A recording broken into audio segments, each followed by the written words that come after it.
who is this human on the other side, you are/were a dental hygienist turned chiropractor. 3, 2. Hello, Dr. Karen Ann Gordon. How are you? We made it. Yes, finally, after some hiccups, we are We here. did it. Um, you know, How are you today? I'm doing awesome, doing awesome. You Just finished giving some students some exams. They're loving Oh it. no. Yeah, Are but they though? I'm doing good. It Yeah, looks like actually, they're still at work. I am. I'm the multitasking mom, so that's what I do. Do you get a badge for that? I feel like that should be like an award. The I multitasking feel mom like works I feel hard. like I feel like all dental hygienists slash moms slash anything else that they do should always have like a superhero badge, you know? Agreed. Speaking of superhero badges, I want to learn more about you, Miss Superhero, Dr. Superhero over there. We'll get to the end of it, but for those of you that are listening and wondering who is this human on the other side, you are/were a dental hygienist turned chiropractor. And that holds a big jump from one side to the other, but with a lot of symmetry and similarity in between. I want to get to that, but I want to know more about you. Like, where did you grow up? Where did you live? Where, like, how far back can you take me? Can you take me back to like elementary school? Sure. So, Let's I can go. take Let's it far. do I it. can take it far Born and back. raised. I'm born and raised. Okay, so you shoot the questions, and I'll answer them the best I can. So, Perfect. first one, where was I born and raised? I am Jamaican. I was born in Kingston and St. Andrew. Actually, I'm from St. Andrew, and I grew up mostly in Jamaica. Um, I Cool. went to elementary school there. I went to high school. I did my first degree there. Yes, yes, my first degree. I'm a nerd. So in Jamaica, we finished school really early, like 17. We're done with high school, and then you start prepping for university. So I went to the University of the West Indies. I went to Holy Child High School, Holy Child Prep. So I went to Catholic school, and then I had a really cool experience going to Meadowbrook High School, which was a co-ed school, and that was interesting. It was a growing up period, and then I went to the University of West Indies after that. So I am truly a nerd. Um, I loved living in Jamaica. I miss it. Oh, I love the beaches there. I love yeah. the food. And I love, hanging out with my friends when I was there. It's just a totally Yeah. different environment. Yeah. Jamaica's Uh, amazing. I have a few friends who are dental hygienists in Jamaica. I spoke at CISPRO a couple of years ago. I guess it was in 2017, which for those that don't know, CISPRO is like their national dental/dental hygiene kind of convention. That's affiliated with the Jamaican Dental Hygienists Association that used to be run by a good friend of mine. Her name is Stacy. Do you know Stacy Tennant? Or no, has it been some time? it's been a hot minute since And Dr. I've been and there. Dr. Mack. He's Dr. Mac, I'm he not familiar with. No. okay. He runs the dental school/dental hygiene school, which is really cool, and it's right in the heart of Kingston. A beautiful place, beautiful people, very good food. What's I have to say, Yeah. very good food. Yeah, what's very what's spicy, but kind very good. very spicy and very good. What's kind of funny is when I was growing up as a kid, they didn't have dental hygienists. They had dental nurses, which I'm sure Yeah, it's the same program, where they do advanced practitioner work. Actually, they did a lot as dental nurses. Actually, they did restorative work and some simple extractions and a lot of stuff that we're dying to do, but they did it there because of the I lack of know. facilities. Isn't that so interesting? I was speaking to someone earlier today on another episode about the scope of practice of dental hygienists and it being such a inconsistent thing throughout. I'm in Canada, so throughout our provinces and in the United States, throughout the United States, like one province will allow you to do something, another province won't allow you to do the same thing, and it's just this equality throughout. Like we all go to the same schools theoretically, we all learn the same Hmm. stuff. we write the same boards.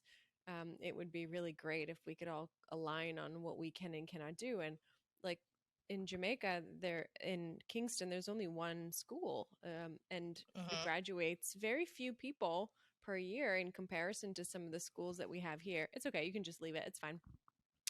Yeah, I'm not And even touching it. yeah, don't touch it, leave it alone. And I feel like, it would be nice if we could have some of that symmetry here. So tell me more. How long were you a dental hygienist for? Where did you go to dental hygiene school Sure. again? Well, currently I still do practice. So Okay. I became a dental hygienist in 2005, and I went to Farmingdale State University, SUNY New York.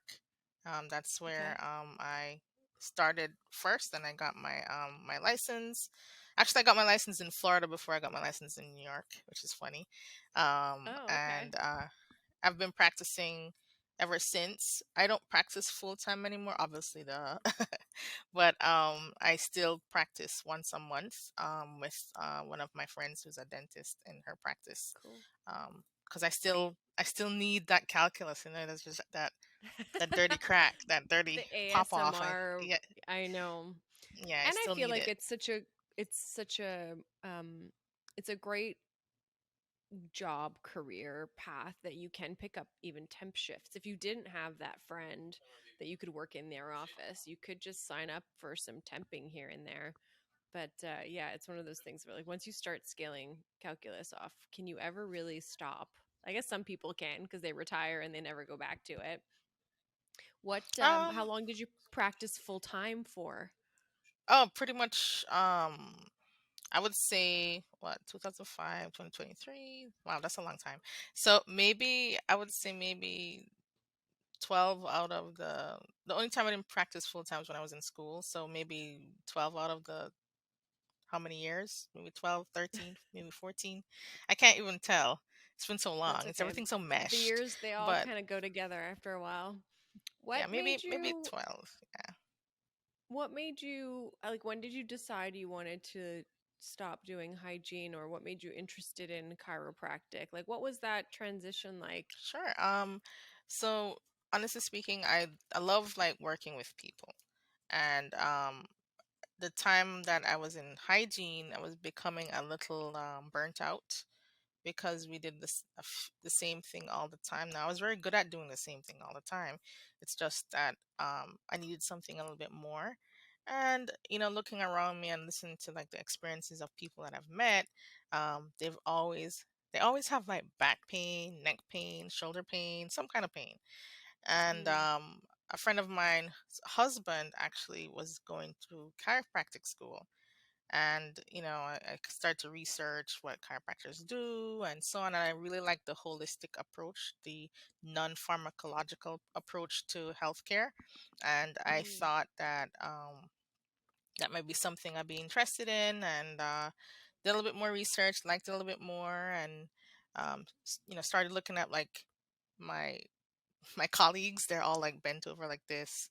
Everybody has yeah. pain in between the shoulder blades. Everybody has Yeah. like wrist pain or some shoulder pain or back pain or leg pain. You name Neck it, they have it. pain, Neck foot pain. pain, hip Oh my pain, leg goodness. pain, Ugh. all of the pain. Yeah. Pains and like and more I'm like looking into it. And then interestingly enough, my mother-in-law was going to a chiropractor because she had back pain, and I saw how much the chiropractor helped her from a non-pharmacological standpoint with her care. And I thought that was kind of not kind of, I thought it was very impressive.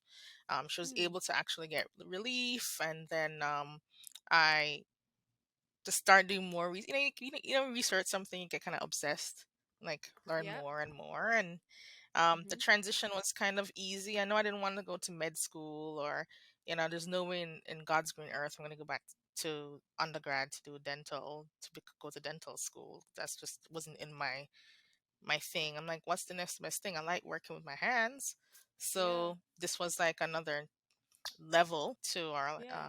to what we already started. So it only seemed natural for me to make that shift into something that was talking about the whole body.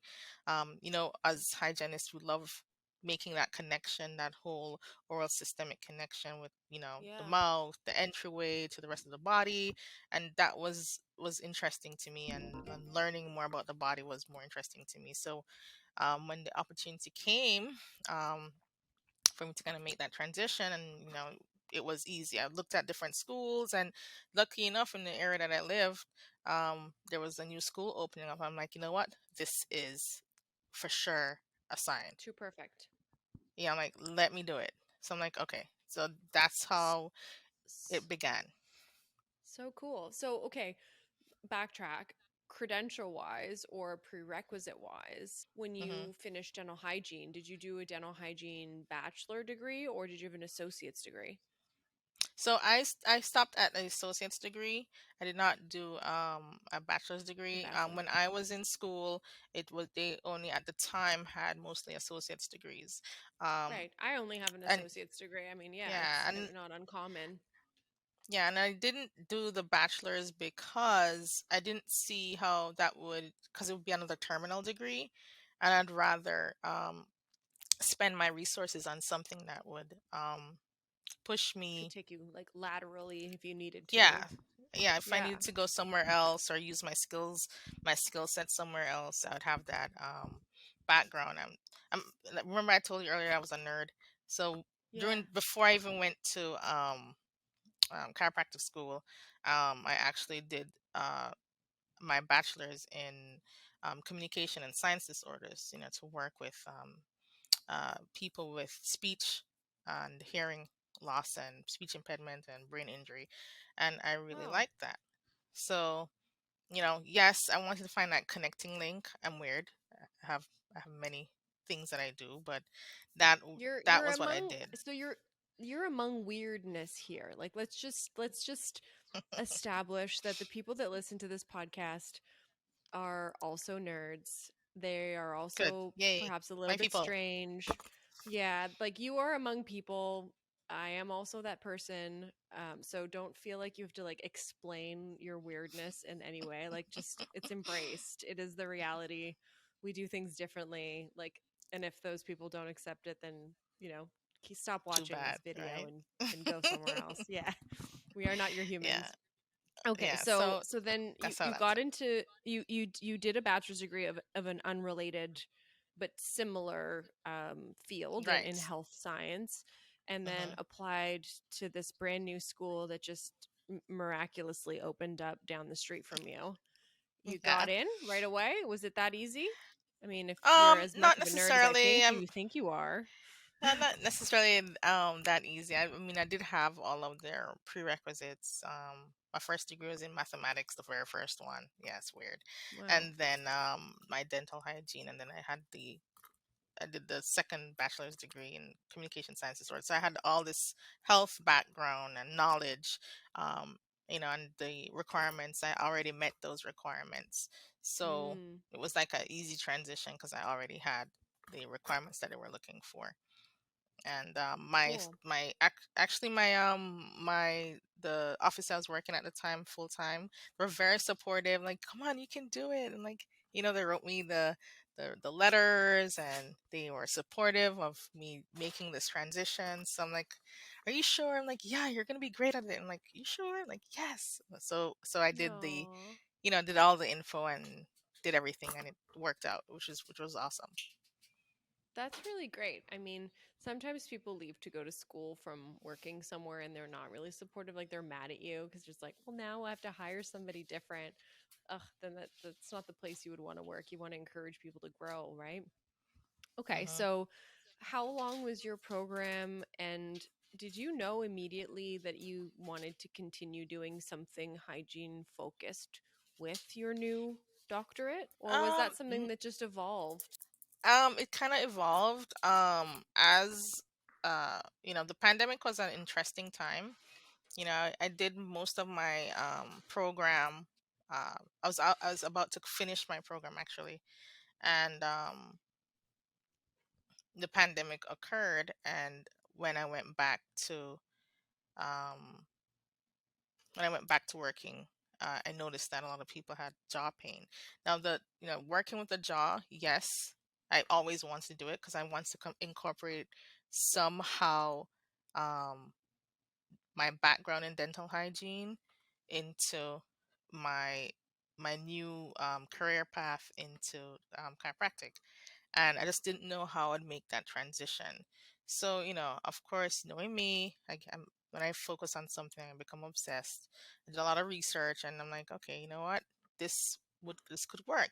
Joints, stuff, TMJ, muscles. You have all these muscles in the Yeah. face and head and neck. It will definitely work out well. And then it really saw more interest when the pandemic came around. I went back to work. Everybody had jaw pain. Everybody had like this head and neck issue and wearing down their teeth and all this uh, a lot of broken down restorative work, and the gum disease was out of control. You just Mhm. see how it's necessary, you know and that's kind of like made it more cemented for me, like this is where I want to focus on, working in the space that I'm comfortable with, doing, Hmm. and be able to share this new skill. That's amazing. And it's really sought after. I mean, I have a practice in Toronto, and there are very few TMJ specialists, or those that call themselves a specialist but focus primarily on TMD, and other related head and neck joint issues. I think there's a couple of dentists, but I don't know of a chiropractor that focuses specifically on TMJ, TMD. Um, and I think that that's really valuable. I wish there were more, and I wish it was easier for a dental hygienist to become a chiropractor if they choose to, because it sounds like you to do a lot of extra work to get from hygiene to being a chiropractor. Although, would it require the same amount of work to become a dentist from a hygienist with an associate's degree, or would it be easier? I don't know. I think it depends on what your focus is. Like, Yeah, you'd have to go back to school to become a dentist. You'd need your science your health undergrad, sciences, health your math, sciences, your right. yeah, math, their general education requirements. And Yeah, then, of course, you take your DAT exam, whatever sure. score you get. And then, that's how that goes from there. It was a little easier transition because I had like all these other degrees and they met the Yeah. requirements that they were looking for. So it was an easier transition for me, but that's not necessarily Hmm. everyone's case. For example, where Is I there teach a, at, oh, sorry, go ahead. Now, I was saying where I teach at right now, we do take students that don't necessarily have a bachelor's degree, but they have the necessary like science background.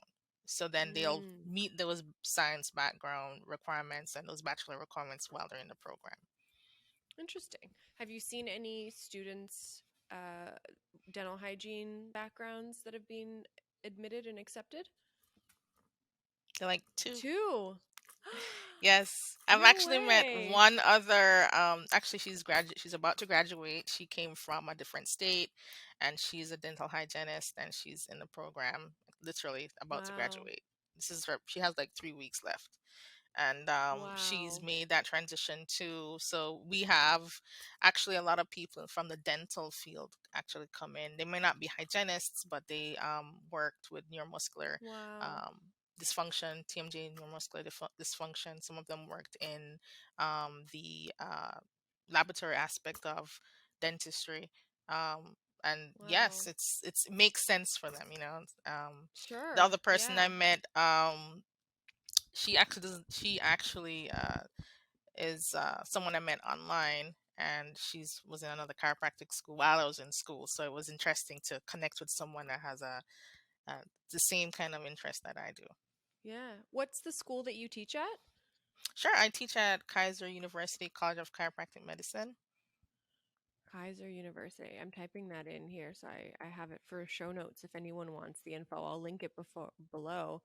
And where exactly is this? We're in beautiful West Palm Beach, Florida. Yeah. Oh, I mean, Can I move I there? know you. Just I can Sure you can. I Sure can you can. just I can just hold your coffee in the morning. Like I'll be your assistant. How about that? Very cool. Well, I think this was a really great part one. And for those of you that are listening, there'll be a part two that will be airing next week, um, talking about how Karen Ann is. I keep saying Carol because it's my assistant's name is Carol. And today was her first day of being a dental hygienist. So I've said her name like 1,000 times Oh, today. yay, And Carol. so anyway, yeah, yay, she was my assistant, and then she left to go back to school, and then finally she came back to be a hygienist. So I'm very proud of her. For no other reason than that I've said her name 1,000 times today. But Karen Ann is going to be back for a part two, and I want to talk clinical stuff. Are you open for that? Sure am. Cool. Okay, we'll catch you next week. Peace out, peeps. You say bye. You got to say bye. They're watching you. Say Bye. goodbye. Bye. Okay.